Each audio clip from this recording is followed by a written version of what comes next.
Good morning, everybody. It is 9 o'clock in the morning here in Calgary, in Canada. And here I go with my summary of the second day at the Rapid workshop. I have a lot of notes here for the summary. I hope I will not forget anything important. First of all, as I said yesterday, there are a lot of participants in this meeting. So yesterday morning, we had two parallel sessions, and I participated in the session about Earth and Building Sciences and Exposure Monitoring Technology.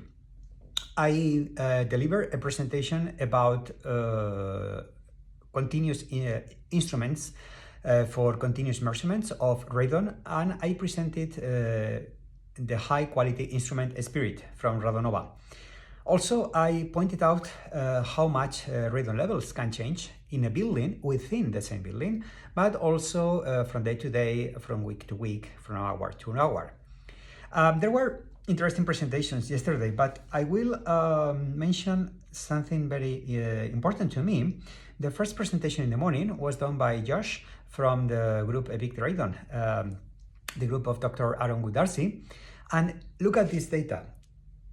Canada forecast in the coming years, 2.2 million homes are predicted to have radon levels above 200 becquerel meter cube. This is huge. And it is even more important to mention that it doesn't consider multi-family units.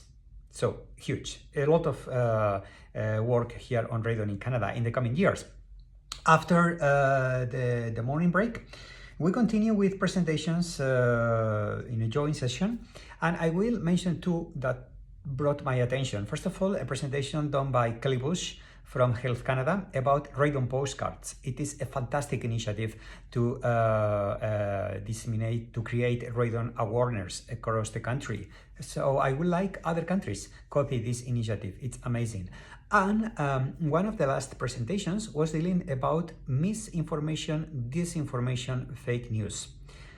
To be honest, I have been waiting for a presentation like this for years. Okay, it is extremely important to consider this topic, fake news and radon. Thank you very much to the speaker for this amazing presentation. So the day finished with a meeting of the Cross Canada Radon Reporting Group. So it is under preparation, the new report of Cross Canada Radon, and we will know something in the coming, I think, before the end of the year. So I want to conclude this video with a big thanks to the group of Dr. Aaron Goodarzi. Guys, you did an amazing job.